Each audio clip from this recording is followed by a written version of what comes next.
matters. So, number one, I think a lot of Americans wonder, why does Greenland matter so much? Why does the mission of this base matter so much to the American people? And I learned a lot about that today myself. Of course, you can read about it in a book, but I saw it up close and personal. And if, God forbid, to my fellow Americans, if a missile was fired from an enemy country or an enemy submarine into the United States, it is the people here before us who would give notice to our brave men and women further south in the United States to let people know what was coming and, God willing, to try to shoot it down and prepare for it. That's one of the things that we do at installations like this. We know that Russia and China and other nations are taking an extraordinary interest in Arctic passageways and Arctic naval routes, and indeed in the minerals of the Arctic territories. We need to ensure that America is leading in the Arctic, because we know that if America doesn't, other nations will fill the gap where we fall behind. So what you guys do is so critically important. I think a lot of Americans, certainly I, didn't realize it fully until President Trump started talking about the importance of our Arctic mission, about building upon it, and ensuring that America can lead in the Arctic for the next generation. And now I want to talk about, of course, the interaction and what Denmark, I think, has done, and sometimes in partnership with us, but let's be honest, what Denmark over the last 20 years has failed to do in some cases, because we know that unfortunately this place, this base, the surrounding area is less secure than it was 30, 40 years ago, because some of our allies haven't kept up.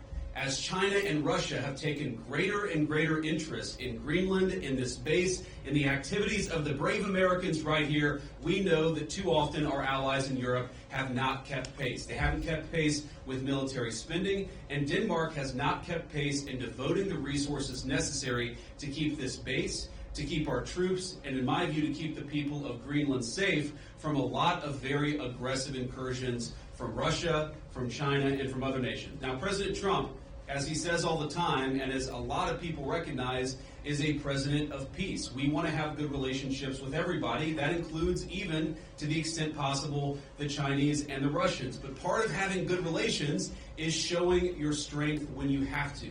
And unfortunately, the story of Greenland over the past 20 years when it comes to security is that we've underinvested in the infrastructure, we've underinvested in the security architecture, and we've underinvested in the brave men and women who are doing a very hard job, as Mike said, to keep all of us safe. That has to change. Now, when I pointed out a couple of weeks ago that in some ways, with all due respect to our Danish allies, they had not kept pace, there was a lot of criticism from Denmark, a lot of attacks at the Trump administration, at the president, at me, at others in our administration for saying the obvious, which is that Denmark hasn't done a good job at keeping Greenland safe. And one of the things I heard was, well, what about the many Danes who lost their lives in the war on terror fighting alongside the United States? Well, look, we obviously honor the sacrifice of our Danish friends in the war on terror 20 years ago, just as, for example, the French honor the sacrifice of Americans in Normandy 80 years ago. But recognizing that there are important security partnerships in the past does not mean that we can't have disagreements with allies in the present about how to preserve our shared security for the future. And that's what this is about. There is no amount of bullying, no amount of obfuscating, no amount of confusing the issue. Our message to Denmark is very simple. You have not done a good job by the people of Greenland. You have underinvested in the people of Greenland, and you have underinvested in the security architecture of this incredible, beautiful landmass filled with incredible people.